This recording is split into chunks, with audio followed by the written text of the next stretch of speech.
All right, week 2 for you guys is here, and yeah, we're going to be talking about men's struggles. But quickly recap last week, we just introduced ourselves, what the podcast meant to us, and kind of what our plans are going forward for it, and just a general overview of what we want the the podcast to be about. Wow, still don't even know my own name. A little bit dyslexic, and honestly, it sounds backwards, but it also sounds really good. So I don't know. We were bouncing around with the name, and it just came out good, so we left it. And that took me like 2 hours to do, to stencil this and spray paint it.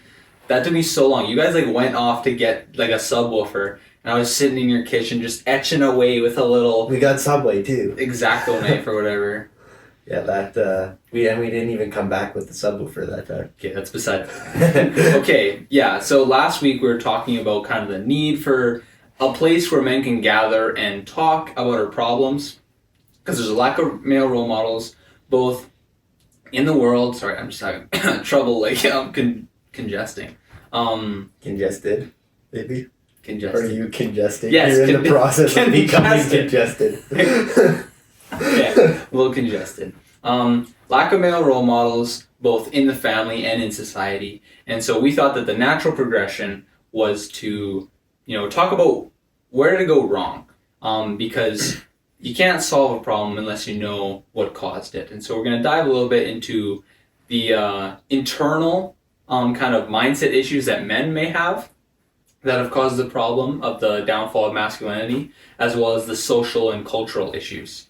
Yeah, we really want to take a look at the root of the problem and start to attack where it all went wrong, because we think here at the podcast anyways, the best way to start moving forward is to first go back and find out where it all went wrong. And you can't just pluck a weed from the top. I said last week, you got to get its roots or it's going to grow back. And so that's what we want to attack this week. And so when we're talking about the ideas of where it all went wrong, I mean, there's like Brian said, there's just the general social part of that and what's going on in the world. Yeah. But then there's also just the part within us men. Yeah. Personally, where is it going wrong? And it all starts with selfishness. That's where it all begins, is any kind of immorality that you either have because of you align yourself with a belief like the Bible, or just your own personal lines of morality.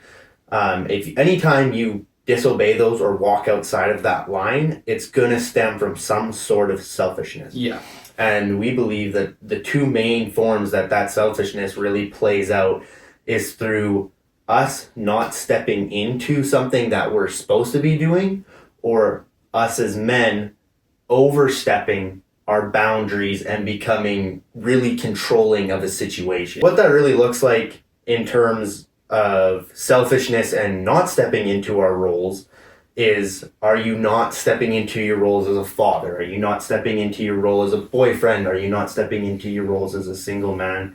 And we believe that you really need to step into those things, and maybe give a couple ideas. Yeah, well, so what you're stemming from is when you talk about understepping, that's being passive, right? That's, you are not taking on the responsibilities that are bestowed upon you.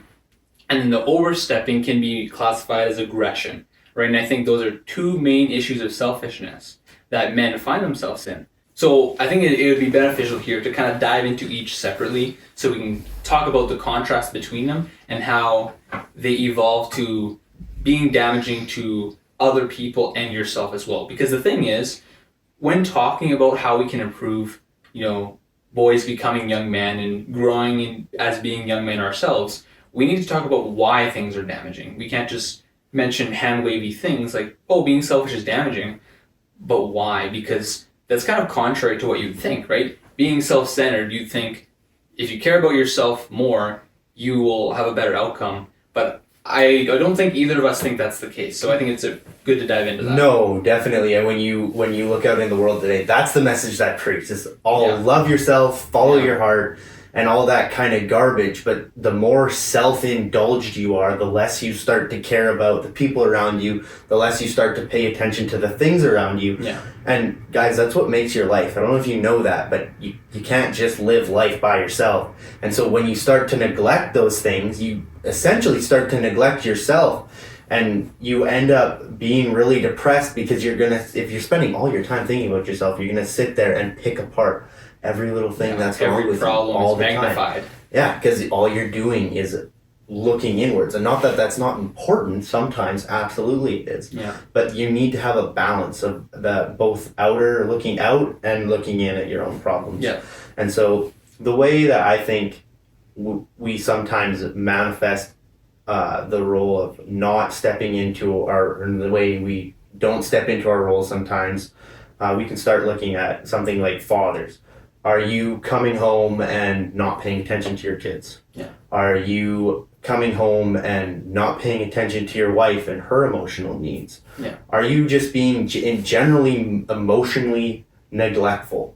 Yeah. And do you want to explain what that might look like? What that looks like? Okay, yeah. So we were talking earlier about internal conflicts of mindset of ourselves, as well as external social and cultural influences, but they interchange with each other because, well, of course they do. But so in this instance where you are emotionally unavailable, this is a common trait seen in toxic masculinity, which is a thing that has been pushed really hard in third and fourth wave feminism. So if you guys are unaware of kind of the movements of feminism, I'm just going to go quick history right here. In mid-19th century was the first wave of feminism where women's suffrage were pushing to vote, right? Women were more treated as property and more of a commodity. So that needed to change, and we're all for that. Every person's a human being and has equal value. And then second wave feminism came in the mid-20th century after World War II, and it was women were now kind of in the workplace, but we're not receiving recognition for some of their endeavors. And so that was a problem that they pushed, and good for, that's great for society. Now everyone is given the credit where credit is due. But then third and fourth wave are kind of blended together, started in the 1990s, and that was the third wave, and then the fourth wave kind of just evolved when social media came to be. But that turned into more man-hating. Whereas now women had lots of issues regarding their relationship with men, and they started just blaming masculinity as the problem. But that is not productive. It is not productive to say being a man is a problem, and masculine traits are a problem. Yeah, that's both discouraging to men and just generally untrue, because when you look at some of the things that they call toxic masculinity, say like mansplaining. Yeah. Somebody sits down and very detailed goes through it because they're pretending that you're stupid. Yeah. Well, I don't know about you guys, but I've had teachers in my life in the past who are women who've done that to me. Yeah, for sure. And I've had guys do that to me. That's not just a masculine trait. No. That has nothing to do with being a man. It's very disconnected from that, and we all are going to experience that slightly differently. So all these ideas of what toxic masculinity is, I think we need to remove them from being male issues and just call them issues. Yeah. Some guys have that issue where they think they're smarter than other people, they look down upon them, and then they're going to do things like mansplaining, which is just being arrogant and just taking way too long to explain things. Well, that's the thing, is it's arrogance and pride and this idea that you believe you're more superior than somebody else, or you know more than somebody else. And sorry. No, go ahead. And men, I agree, men have issues with that. I have done that before. I'm in a field of science, and sometimes I don't know how much somebody knows, and I'll explain maybe a little bit more than I should. And I shouldn't do that. That's a problem on me. And I get that, but it's not anything to do with being masculine. It's a problem with arrogance and pride. And so that's where I believe the issue is that they're defining it as a masculinity issue, which hurts boys becoming men. Because now you're told by society, don't become a man because being a man is bad. That's going to make you violent and hateful, and you're not going to have you're going to shove your emotions down. You're not going to feel anything, and then you're going to be this angry, stubborn person who can't build strong connections. And you saying that becoming a man will turn boys into that, you're not going to get strong young men.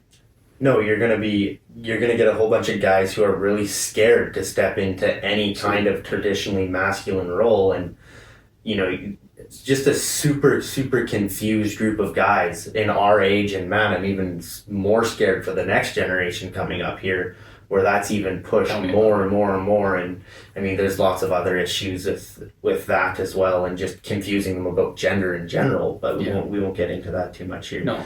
But because we won't focus on male topics right now. The issue of becoming young. Yeah, and so that pride and arrogance thing, that's something that is more so, I would say, an issue that men struggle with. Yeah. So then we get labeled as it being toxic masculinity, when it's really just an arrogance and pride issue, and women can also have those same issues. Absolutely. Yeah, and so we were way far off the topic of talking about neglectful fathers, and we get into that a lot next week. Second episode, Third episode. Yeah. In boyfriends these days, oh man, is that ever just a ridiculous feel. And we're going to do a whole episode on dating. Week 4 is going to be a dating-ish thing. We don't want to go too far into it because we have other plans for that in the future. Yeah. But we do want to talk about male headship and dating, but we'll get to that. But just neglecting our things. We're not paying attention to our girlfriends. This whole idea that women and men are equal, which they are, but that somehow being equal means that we have the same roles. It's very skewed. Untrue. Very untrue. Women and men are different. Yeah. Besides the physical appearance, there's emotional things, and there's so much stuff. There's so much stuff that goes into being a man that's different than being a woman. That's why we sit here talking about men issues, because we don't know women issues that well. Definitely not as well. And that has nothing to do with the fact that we're not equal with them. We're just different than them. But yeah, we neglect stepping into that role, and it's been something I think we're almost scared to do sometimes now as guys, especially guys outside of church groups and stuff like that. I know when I wasn't really going to church and stuff like that for a while here, that was something that I struggled with in the dating world. It was like, how do you go about trying to date a woman that wants to be just as much of a man in the relationship as you are? Yeah. And troubling. Yeah, it is really troubling, because as a man we do want to step into those roles. And it's not always that we're actually straight up neglecting them at first. Sometimes we start off on the right foot, but then we get scared to do it. Yeah. And yeah, I know that was something that was weird for me, and now I'm stepping back towards more church groups and that kind of stuff, and church women are much more okay and actually expect men to fill a masculine role. But that was definitely something when I was away from it that was really, really hard to navigate. So for you guys out here that aren't part of church groups or aren't around women that are like that, that's something that's super, super weird to kind of try to walk between, because you're not sure, am I overstepping her? Is she going to be upset? And it's just so hard to walk some of those lines. And then in singleness, am I being a good enough friend? What does that look like? Do you sit down and have conversations with your friends? Are you constantly, not like nagging them, but like, are you there for them when they're going through things? Do you know what your best friend struggles with?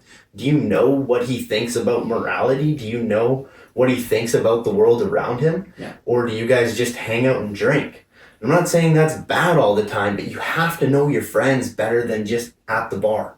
Yeah. You have to know who they are and what they think, and you guys need to kind of explore that together and be brothers in some sense. And that's something that we also fail to neglect as men a lot. We don't step into that. We're scared of emotions because, that's the crazy other side of this movement. You're not being a man if you're getting in touch with your friends, if you're talking to them about their feelings. Men don't talk about feelings. You know how ridiculous that is? You know how often I talk to Brian about my feelings? You know how lost I would be without this man sometimes? Like, it's super important that we're constantly engaging our friends and talking to them about life and making sure we're trying to be on the right path and doing better.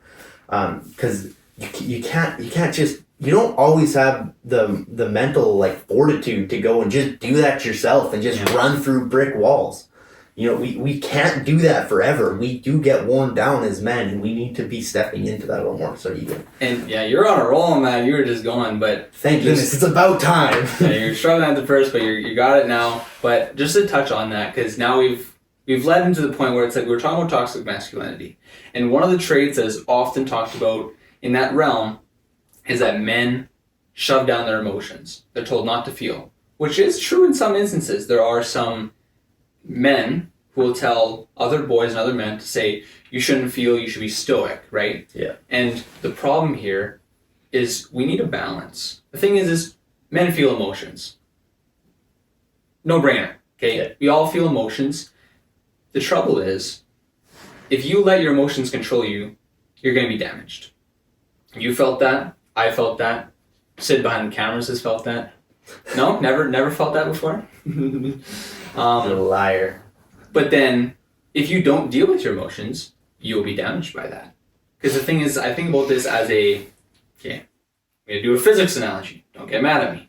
I think about it as like a pressure tank, right? The pressure tank only really works if it's flowing through, right? You have airflow coming through and it pushes out. Okay, like a canister. Okay, now I follow. Okay. Now, what happens if you close off the end? Well, pressure's going to build, right? If you still have air flowing, which life is going to throw emotions at you and struggles at you and stress, okay? So you can't stop the flow of emotions. It's going to come at you. So the air is always coming. Let's say you block off the end. Now, it's going to build up pressure. And you can handle that for a while. There are some canisters out there, very high pressure ratings. So different men can have different resilience to certain emotional stress, but eventually you're going to be worn down and you're going to pop. Right? That's where you get overly aggressive men who get really angry really fast as they're penting up those emotions and then they explode. This is not good. This is damaging to yourself and the people around you. Yeah, and like as men, we look out into as we look out into our roles here. Like, what are our big steps here as men in this podcast? We're going to be talking about men who like women, because when we look into that, women are more emotional creatures on average. Right? More humans, creatures, I don't know. Guys, you can Doesn't matter. If we're not able to connect with them and their emotions, our relationships are going to be really broken. Yeah. And you see that a lot. And that's what's happening. That's what you're talking about, is just a disconnect. That's why there's so many broken dating relationships and all this stuff, because men aren't willing to think about that, and women sometimes aren't willing to give them the time of day to have feelings. Yeah. And it's a really, really odd world that we live in sometimes. Well, the problem is that we're trying to, again, I feel like I say this a lot, but we're trying to facilitate an environment and grow ourselves to be the men and hopefully encourage other people to be the men who discern the external influences to them and the internal influences. Because we need to look at, like kind of going back here, at our own selfishness. When you talked about we can be aggressive, or we can be passive in our selfishness. You know, sometimes we just want to relax. I don't want to deal with stress, being passive. Sometimes I just want to grab what I want and I don't want to have to go through the proper channels. I don't want to have to, talk to my friend about it. I just want to do it. And that's being overly aggressive. And the problem is, or I shouldn't say the problem, but the difficulty there is that aggression isn't always bad. And being passive in certain situations isn't always bad either. Sometimes you need to wait. Sometimes you need to be patient. You don't want to jump on something too soon. And sometimes you can't just sit there forever. You need to go get something. You need to have some drive. And so the issue here that we need to emphasize is we need to discern when our values and our drives are moving towards aggression in a bad way or in a good way. Passiveness in a good way or a bad way.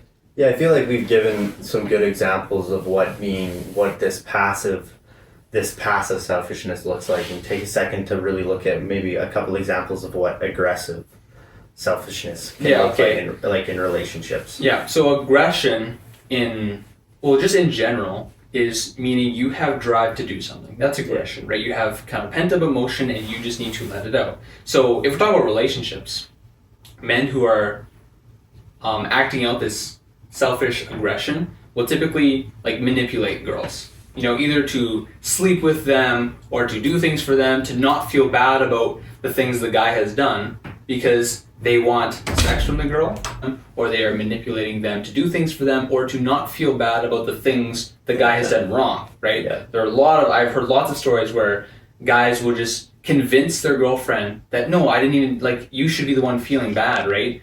And that's in a situation where you're being aggressive because you want sex from the girl. Yeah. You want the pleasure a girl can give you, or the self-esteem, the comfort, whatever it is. And so you will do whatever is necessary, regardless of what it does to the girl's mental state, to get what you want. And that's a form of selfish aggression because you are acting out your own selfish desire without regard for the other people around you. That is where you're going to get a lot of the crazy girls joining those feminist waves and coming after guys like that. If you're gonna manipulate a woman's emotions to feel better about yourself, that is a new kind of sickness, guys. And I'm not saying it's something you can't come back from. I've done things that I'm super not proud of, and I'm sure we'll talk about lots of those things on later dates, and who knows what's gonna happen for the rest of the episode. But we can't, guys. We have to be so careful as men. We are to protect women. Women are a beautiful gift to us. They are something that is to be cherished and loved and protected. And when you're going out there and manipulating them for your own benefit because you're bigger and stronger and smarter, whatever you want to think you are than them, that's just a new kind of sickness. It really grosses me out. Well, that is not what a man is. That's not at all what a man is. All these other characteristics are also not what a man is, but this one has a special place in my heart because I've watched it happen to some of my friends and it's gross. Yeah, well, the selfishness, this is where that's the internal issue that has destroyed masculinity, is we have men, and it's we're not perfect, we've done these things, we have men who have the mindset where they will choose their own selfish desire over other people around them. And the thing is this is not only damaging to those people. Being selfish is damaging to you because if you are destroying the relationships with the people you will have no one at the end of the day to help you when you need it. Yeah. If you don't care about people, then they're not going to care about you back. You can't treat people like garbage and expect them to love you. And not that you have to be perfect all the time. It's gonna have bad days, but you need to work on really improving yourself. And so we talked about dating. We can move into aggression in a singleness or being a kid. I know that's something that I struggled with. I was a really very hyper kid, and you learn. You're gonna get older. You're gonna make mistakes, especially when I was a young kid when I did this. But I lost a lot of friends. And I know that some guys are still doing this and still might be losing friends because of this, because you're over aggressive with your friends. Yeah. Whether that's making fun of them or physically, fighting with them. Not all guys are as into that as you might be. Yeah. I know that's something that I enjoy doing with some of my friends, but I know there's some of my friends I shouldn't do that with. Yeah. And it's actually something that I can still struggle with, is going too far and just being too much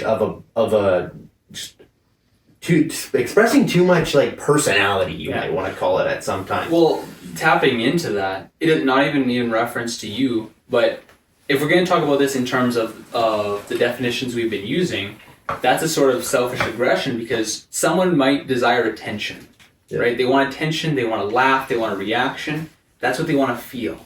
And so they will push too far. They will push people's buttons. They will tease past someone's limit to get that reaction. Yeah. And the thing is, you may get the reaction, and over a few times, you might be okay, you might be living your selfish kind of life there, but eventually it's going to bite you. Yeah, and I know it bit me. I know I lost friends, and there's lots of kids that I went to school with, and I was just the annoying kid in the class. And yeah, sure, sometimes they were mean to me, and sometimes I was bullied a little. But a lot of the time, it was just as much me as it was them. I was being super overbearing, and I like to think of that as a partly aggressive. Yeah. I think that is selfish aggression. I wanted their reactions. I wanted them to think I was, funny or whatever. And I just would push way past what was really socially acceptable and acceptable in any capacity in order to get reactions out of people just because I thought it was fun. And that's not okay. It wasn't okay then, it's not okay now, and it's something that I still struggle with. So that's something that we need to know as men. Like, we're just throwing out some ideas here, but this is not even close to entailing everything that selfish aggression or selfish passivity includes. These are just some of the things we personally struggle with, or we personally notice a lot around us. Yeah, that's the thing, is we can never encompass every aspect of being selfish or what has caused the disruption in what masculinity should be. But we're trying to facilitate a conversation in which we can talk about with you guys and with ourselves, what do we need to look for in our lives, ourselves, and what we do and what we think that may be causing a downfall within ourselves and with the people around us. And so I think we've talked a lot about that selfishness, so we can probably bring the conversation back to the external influences, because being a man is not easy even if you're thinking right. Yeah, and Brian was well prepared for this, so he's gonna go ahead and answer what it looks like to not, because we talked a lot about what it looks like in our personal lives, but now what it looks like socially, and when we talk about the feminist movements and stuff like that. Socially, as a man living in a world where the feminist movement is kind of pushing ideals on you, the problem is you're going to have a lot of people telling you a lot of things about how to live your life. You're going to have women tell you how to live your life, how to be a man. You're going to have other boys and other men tell you how to live your life, and people online and on social media. Even us. We're out here offering you guys opinions on what we think it is to be a man, and what we would like to, again, we'll probably touch on this lots when we do the podcast, but we don't want you guys to come in here and listen to what we have to say and then immediately apply it to your life. Yeah. Think about it. We're here so that you start to think, and we can hopefully encourage you to think about these things and do your own research and look up your own stuff. But we don't, at the end of the day, we would love to be good role models for you guys, but we're both far from perfect. Yeah. And we just want to really poke the fire in your mind and get it going. Want to stoke it, right? And a lot of that comes from discipline. And so it's kind of a side tangent, but I think it is applicable. When you said stoke the fire, I thought about an analogy I had for discipline and motivation, right? And in life, when you're going through struggles, because life is going to throw struggles at you. We're going to say it over and over again. We'll try not to be redundant, but it's going to happen. And so it's going to be hard. And so you can build a community around you and you can feel motivated. And so I imagine this as being gasoline to a fire, right? Gasoline will just spark it. I know when I'm motivated, I will just go, go, go. Well, what's the problem? Well, gasoline burns really fast and then it's nothing. You got no fuel. So the fire will die out and there you go. Whereas we need discipline in our lives. And discipline is like a log. You lay a log on the fire and it won't burn immediately super fast and then blow up. It'll sit there, it'll simmer, and it'll cook, and then the pieces of bark will peel away and it'll lay you a fire. And that fire will last for a long time. Yeah, you have to add a log every here and there, right? You can't just rely on the discipline you had as a kid. I tried to do that, didn't work, very disciplined child. And then I kind of was trying to become an adult and then kind of lost discipline. And so I need to start throwing those logs on again because I'm not working out really anymore, not reading as much as I used to. And when you're living a life where struggles are being thrown at you, if you don't have discipline, you're going to fall. Motivation will not carry you through. It won't. I've tried so hard to let motivation do it. No, and it doesn't work. It really doesn't. If motivation was just as easy as deciding to do something, then we would all be jacked. Literally. If motivation would work, there would be no like bad person here. Because everybody, I believe, has been motivated to do good. Yeah. But the motivation won't last. You need the discipline. And so when living in a world where there are these external influences of, whether it's women or men telling you how to live your life, just think they don't define every term you use. When somebody says toxic masculinity, that does not mean it's bad to be masculine. So it is important to think for yourself and say, what is it to be masculine? You can look at our ideas. You can look at ideas in the Bible. You can look at ideas in any other book. You can look anywhere, but you have to take it into your own mind. And you have to think, how do I want to live my life? Yeah, and find something to ground those ideas in. Yeah. For us, it's the Bible, but for you, it might be something else. And that's just, you have to find somewhere to be grounded in. But yeah, we need to get back on track. Yeah, okay, so going back to external, we go on wild side tangents, but I think they're sometimes useful. Yeah, they're sometimes useful, sometimes good thoughts, but sometimes you get a little too off topic. Hopefully entertaining. But good. Nothing else. Well, we're sometimes entertained. If all else fails, at least Brian's cute. But he's taken. Never mind. I am very, very, very taken. And I'm pretty sure it is 99% guys. So whatever. Okay. Anyways, going to external influences, because I've tried to bring it back, and then we keep getting sidetracked. But we're talking about how feminism, specifically third and fourth wave, like again, we're not saying that we don't like the idea of women being equal, because of course they should be, and their role is infinitely valuable in our world. But men are different, and men have different roles. And so if you don't have the Bible like we do, and that's not your belief system, and you don't have those morals to ground you, ideas I kind of leave you with is, as far as being masculine goes, when we're referencing that selfishness, you need to look outside yourself. Looking outside yourself, psychology studies have shown this numerous times, and I think we've talked about it, but when you focus on other people, you're not magnifying every little bad thing that happens to you, and you can actually enjoy the good in other people's lives. And so if you can cause that good, if you can be an initiator or an encourager, you can actually build yourself up indirectly and feel that satisfaction. And so it's important to build your community. Again, that is probably the biggest point that we're going to hit in this podcast every single week, every single episode, is you need a community of men around you to grow. Yeah, it's you cannot express how important this is, guys, and you're never going to reach your full potential if you don't let other people help you. You can't. Like, we've been friends for, I'd say 4 years concrete. Closing in on 4 years, anyways. So, because we met in February, March of 2020. That's when we met. Pretty cool story about how we met. I was walking through the hallway of my school, and I heard a little person down in the corner. Well, he wasn't little. Oh, little person. Yeah, little person. Because obviously I was way bigger. But no, I heard a kid down on the corner and talking about pro-life stuff, and I was like, who's that? I thought I was the only one.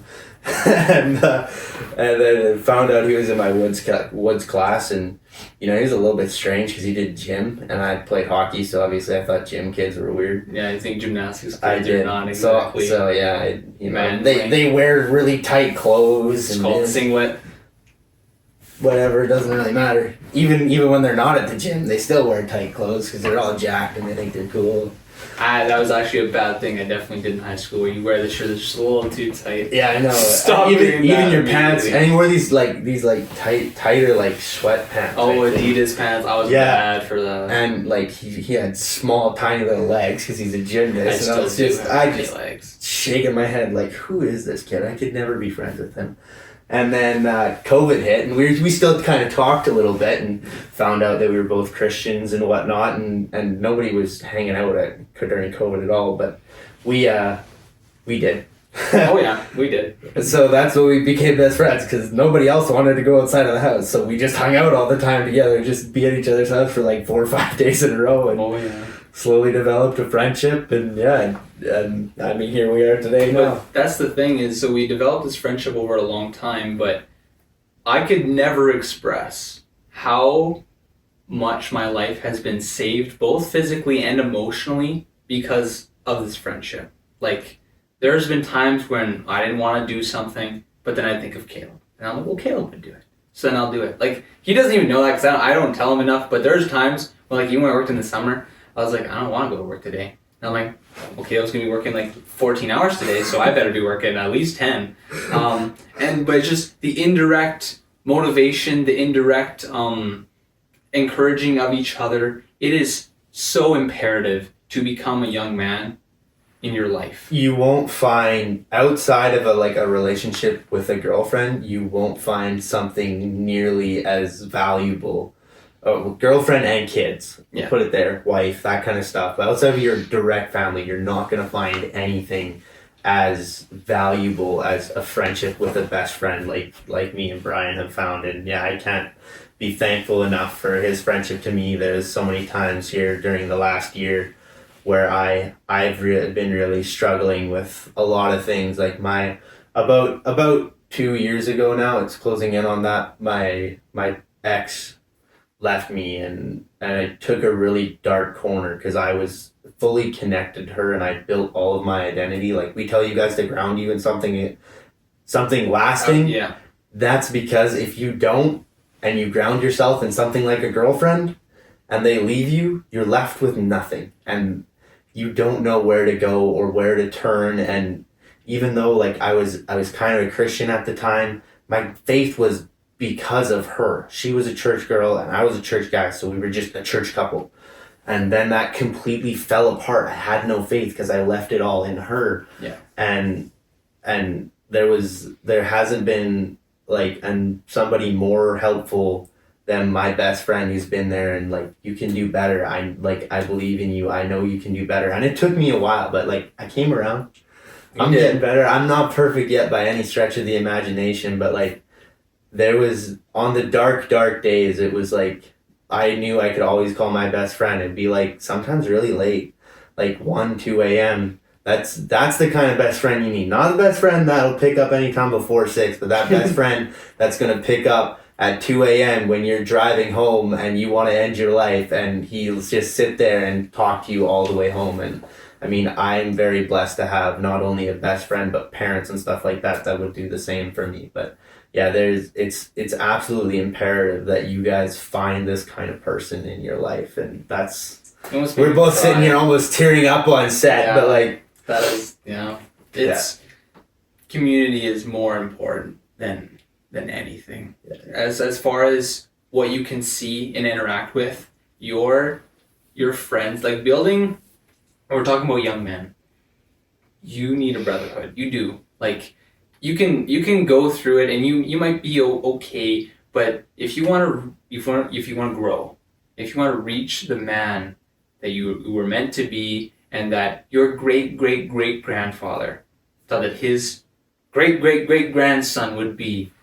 I mean, I've thought about it. I've thought about my lineage, and I've thought about, how far the values will stretch, how far the mindset will stretch.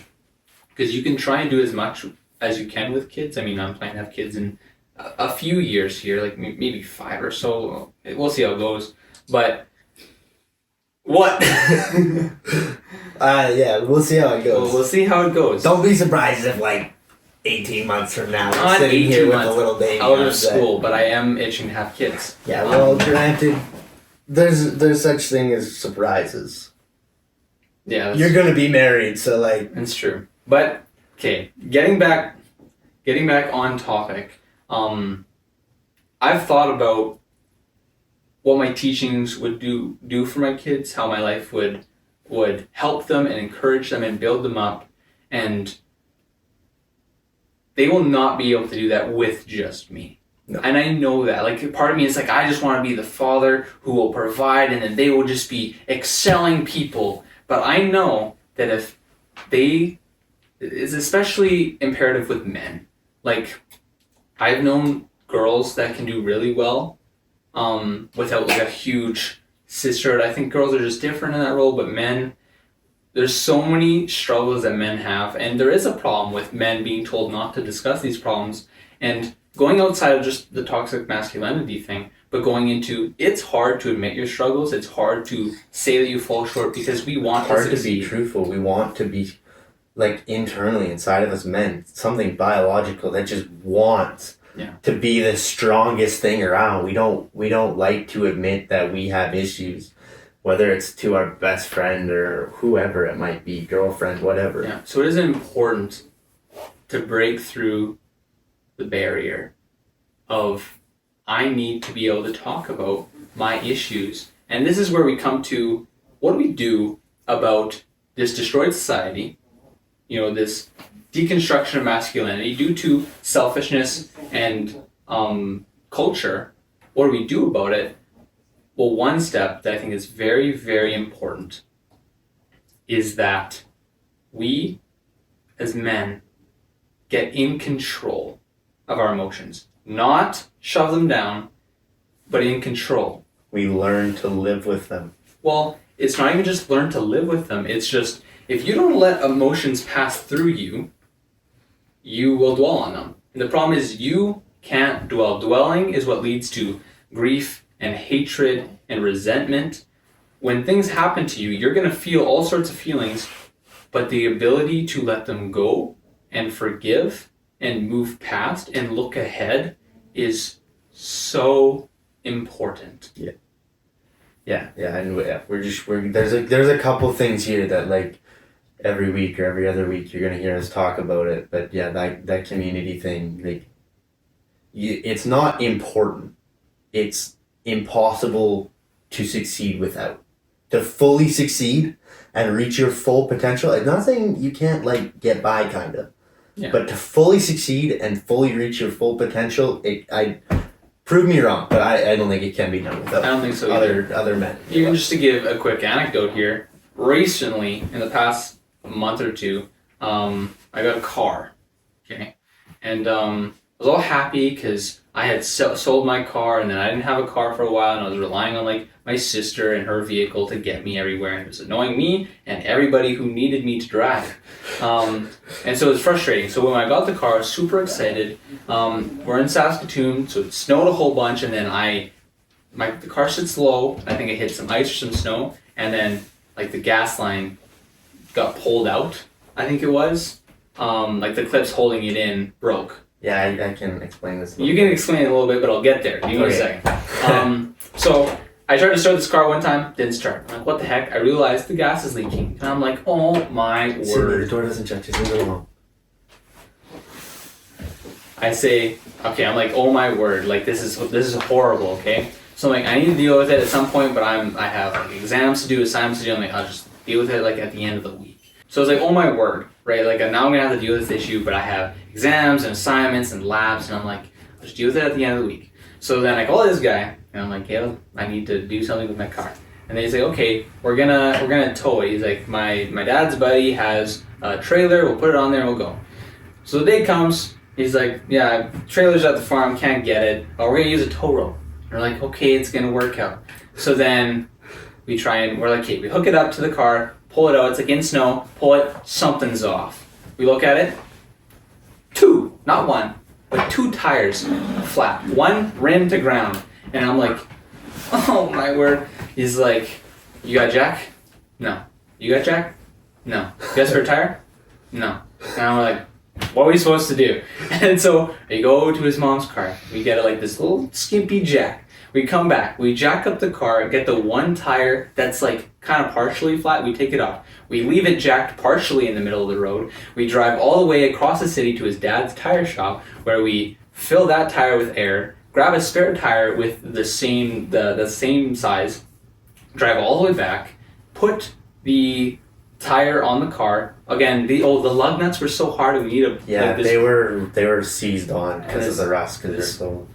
Well, speaking of which, we should probably go and get the other ones off and clean up the lugs. But totally side thing. But so this guy like Dominic came. He's just some random stranger, and he's like, "You guys need some help?" Boom, pops it like nothing. So, yeah, shout out Dominic if you ever watch this, bro. That's awesome. Super big help. But so we take off the tire, we put those new tires on, and then I had a lab at this time, so he called his one buddy, and then they're just like, we'll do it for you. And so this guy drives my car all the way across the city to the shop, and then fixes it for me, and I paid nothing. And I was like, I don't even know what I would have done if I didn't have friends to help me. Like, I would have just had to deal with it at some point, been super stressed, and that's the point where it's like, I would have got by. Like, I would have survived, but I would have been way more stressed. I wouldn't have been able to really go to my lab, and I would be failing in life if I didn't have people to support me. Failing in life's maybe a little bit of an over-exaggeration. Well, if I didn't have anyone in life, Yeah, maybe. I'd But be like, failing in life. yeah, okay. I thought just the one story. No, yeah. If I didn't have If nobody was in his life at that all, was probably. But over. probably that one event probably would have killed. But, No, it would be fine. no, and like it wasn't even that big of a deal for me. I had a little bit of extra time, and I don't really know anything about vehicles, but I like learning about them. So we just brought it into the shop, and it ended up being as simple as the fuel injector line clip broke, and so I just got a clip, repaired the clip, and put it back together. Like, it took me a few hours because I don't know what I'm doing, but we figured it out, and I enjoyed it, and it helped him out, and it wasn't a big deal. I saw an opportunity, I stepped in, and I did it, and I enjoyed it. Like, I had fun. This wasn't something like, oh, I'm an amazing hero. No, I had enjoyed. My buddy's car was broken. I went and fixed it. I had a good time. But Sydney helped me do all the speakers and everything in my car on his time. We were there till 4 a.m. the one time doing the speakers in my car, and we didn't even do the speakers that night. Like, we went in there to do the subs, and we tear out the bottom of the flooring in my truck, and it's just rust. So we just scrubbed and cleaned and everything for a while. He didn't have to do that. He had homework. He could have been working on stuff like that. But that's what a group of buddies can do for you. And this is more practical things, but it's the same way with the emotions between the three of us, or our gym routines and stuff. We're constantly trying to pull each other to get into the gym, or, do better. Like, for some of us, some things, like, I struggle with things like porn, stuff like that. So my buddies, have you been doing this? Are you doing better with that? Some of my other buddies struggle with talking to other people about their emotions. So we talk about those kinds of things, or their relationship problems. I'm not in a relationship, but I've been in one. I tend to think that I have a pretty good idea of how they operate. And so we all talk about that and how we can improve, and things we can do to, make our relationships better, make each other's lives better, anything we can do to help each other. And like our buddy Sydney right now, he comes to all of our podcasts. He sits behind the cameras, and we give him a hard time because he is not very good at his job. He is now. He's getting better. He's got exactly everything. He's improving, but he comes and sits here, and he doesn't have to. It's like 3 hours out of his evening to come and film these episodes. Yeah. And he comes and helps us set up all the lighting and helps us do all the recording, and he's not getting paid for any of this. We aren't making any money off of this. He just shows up and does it, and he doesn't have to do those things. We couldn't do this kind of stuff without friends, and that's why we just have to stress how important that kind of stuff is. Yeah, because kind of bringing it all together here, we had that issue with selfishness. And so friends help you with that. Friends can help check yourself, where it's like, am I doing these things for the right reason? Am I helping myself and the others around me? And then with the culture and society looking down on you, friends and community will help you with that too, because now you can look to people and say, hey, I'm experiencing the stress where these people at school or university or whatever are getting really mad at me, or I got this thing because I said this one thing about this one topic that I have an opinion on, and now they're getting discouraged, and they can have a community to look back on and say, you know what, it's all okay, we're here for you. And that is, it's community, I think, is at the center of what we need to focus on as young men. When we build into that, when we feed into that, we can start to rebuild what it means to be a man. Yeah, at the very base of that, community is human society. You can't have human nature or anything about humans if there's just one of us. Yeah. And that's why it's so important that we make these communities. We've lost touch with so much of that with social media, and it's time, guys. It's time we bring it back. It's time we start creating communities of strong men willing to build into each other's lives, no matter your religious affiliation or your skin color or anything like that. Stuff like that doesn't matter, guys. It's so petty. Yeah. It's so petty to be worried about, if you're a country boy or you're a city boy, and sure, country boys are better, but let's not get caught up in the unimportant things. Yeah. Hey, I'm not a city boy. I grew up small town Saskatchewan. I'm actually the only one who grew up in the city. Yeah, exactly. You grew up in the city. You just pretend to be a country boy. Exactly. Small town. Well, not half a small town, actual small town, city. That's the hierarchy here. You said country boys are better. I'm definitely... But I'm the only one here that's a farmer, and they're both in school, so let's keep that in perspective. perspective. Anyways, guys, I think that pretty much wraps up the second episode. That's probably here. a good overview where we talked about men's struggles being, we have our internal issues with our mindset where we need to be aware of where we are selfish, whether it is in aggression or evolves to be or applies to be in a passive way, or whether it's just society is overwhelming, whether it's people who are telling you that it is not okay to be masculine. And so we just want to encourage you guys that it is okay to be masculine. In fact, that is what you have to be as a man. You have to be masculine, or else you're going pertinent. Is that right? Pertinent? Yeah, that is a good word for that. Yeah, it is pertinent to kind of hard to say, but that is a good word. It is pertinent to. I'm getting obsessed with the word. It's important. I'm just gonna say it's important. Yeah, well, it's actually pertinent. That's what 51 in high school English would be. Big words like that. It's important to. What was I even saying? I don't know. You ruined it. I'm sorry. I just thought of a cool word. It's okay. I think I was saying that it's important to. Was I on the external thing, the cultural thing? Yeah. Okay. It's important. You know what, guys? You listened to the episode. If you paid attention, you know what I was going to say. I was probably leading to the point and just pretend I made the point that I was supposed to make. Yeah, it's all good. Anyways, that's episode 2, guys. We hope you guys enjoyed the episode. If you did, make sure to go check out our YouTube, Young Men, the podcast. They're probably watching this on the YouTube. Well, if you're on Spotify. Hopefully we're going to have that this week. Yeah, go to YouTube. Go check out the Instagram at youngmen_podcast. Yeah, and the YouTube is Young Men, the podcast, no spaces. Yeah, same with the Spotify. Yeah. No spaces. No, Young Men, the podcast on YouTube is spaces. Is spaces. Same on Spotify. No, isn't it? I thought there was no spaces. There should be. Okay, regardless. We'll get that figured out for you guys next week. Regardless, you can figure it out. And then on the Instagram, we're going to try and post maybe some behind-the-scenes stuff, because a lot of bloopers happen all the time. Yeah, and we've talked about some cool promotional video ideas we can do on the Instagram, some stuff to build some hype for the page and get other people involved. We're trying to make it a little better so it's more entertaining, a little bit more involved. Yeah, and we think we're gonna wrap it up right here. So you guys have a great week, and if you guys had any comments, questions, concerns, send them our way. Any struggles that you think men deal with that we didn't hit on and you'd like us to touch on in the future, send them our way. DM us on Instagram. Hit us up in the comments, and we will get back to all you guys. Have a great week. Thank you, guys.